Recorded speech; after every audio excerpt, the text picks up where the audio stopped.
In this lesson, you are going to see how to use the masking techniques inside Zbrush. Let's first load a default G tool. In this case, I'm loading the demo soldier here. Drag it and go to edit mode to edit it. Then you can use F to frame the whole object like this. And let's see how to use the masking. Let's say we want something, a Superman kind of symbol in his chest area, or maybe any kind of symbol here. With this character, if you go to subtool, you can see there are a lot of subtools inside here.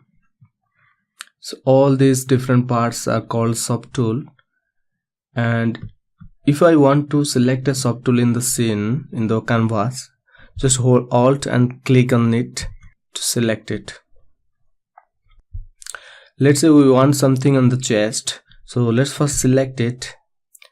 The object you want to sculpt, you need to select it first. You can see the bright color, and this is the indication of it selected. Once you selected, the first thing you need to do is dividing it to get a lot of polygons there. To divide, go to geometry and click on divide here, or you can use the shortcut which is Ctrl D. So let me divide it. You can always check this number, which is, just let me collapse this, which is the total poly count or vertex count of this whole canvas, means the whole object. And this is the total points, and this is the active points, means your selected object. Now it's 8,76,000 something. So make sure you have a lot of polygons there. Just divide it again. It depends how small details you want. The more small details you want, the more polygons you need. So just keep that in mind. If you want lesser details or big details, you don't have to give so much of polygons there. As you can see, it's now 3.5 million. Maybe it's a little bit higher than I want. So let me just go back there. You can go back by just dragging this. You can see here this rectangle square, bright square, and you can see the dark gray squares. This is the undo. Just hold and drag it. Let's first mask it the shape you want. Let's say we want something like a triangle, right? So you can use any alpha to mask, or you can manually mask it. Let's say first manually, let's mask it. So now I have selected brush, the standard brush. Let's mask. To mask, hold Ctrl and then paint.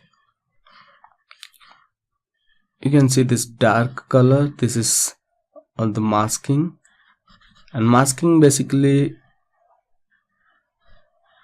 an area which is not accessed to sculpting right now. If you masked some area, for example this is, and I let go the Control key, and now I'm just sculpting it by dragging the pen.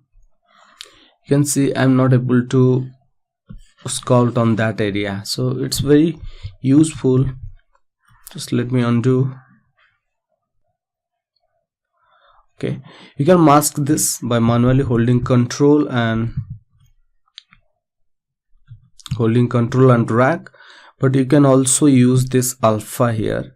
So there are so many options here. There are by default alphas, or you can also import your custom alpha by using, if you have made that in Photoshop or somewhere else. Okay, so let's use something in the alpha slot. Hold Control when you are in the mask pen brush, go to alpha. So right now I'm holding the Control key, go to alpha and choose your alpha. In this case I'm using this alpha 5, which is the by default alpha. Then to drag this on the surface, change the stroke to drag rect. Then you can drag on the surface like this. Still I'm holding the Control key, and you can see the mask. Okay, now what I can do, if for example I want to raise those areas up, so I can inverse this mask by just hold control, and by just clicking on this outside area, just hold control and click to inverse it. Or you can do those in the masking menu inside here. You can inverse it from here as well. Okay, once you inverse, you can sculpt on it by using standard brush. So as you can see, I can sculpt, but the better option I think is just go to the deformation here, the deformation tab, and use this inflat option. Just drag this option to right side to increase the value. You can see I'm kind of inflating that area a little bit, or I can move that area as well. Okay, let's get rid of the mask. To get rid of the mask, just hold control and drag outside. Okay, now you can see we have this pattern because of the mask. So masking is a way to sculpt, and it's very useful. So I strongly recommend you to practice this by so many ways. You can mask manually, or you can use alphas as a mask, or you can sometimes we can use move, scale, rotate as well to mask. For example, if I go to move tool and if I control and drag from here, from down, you can see it's masking through the polygons loop. If you select polyframe here, shift F, you can see the poly loops are there. So it's useful sometimes to give a border to a cloth, or to, if you want to mask with the edge flow, then this is the best way to do it. If you see, I'm in the move tool, hold control and just drag from the outside. You can see it's covering those flows of the polygons. So these are some useful tips.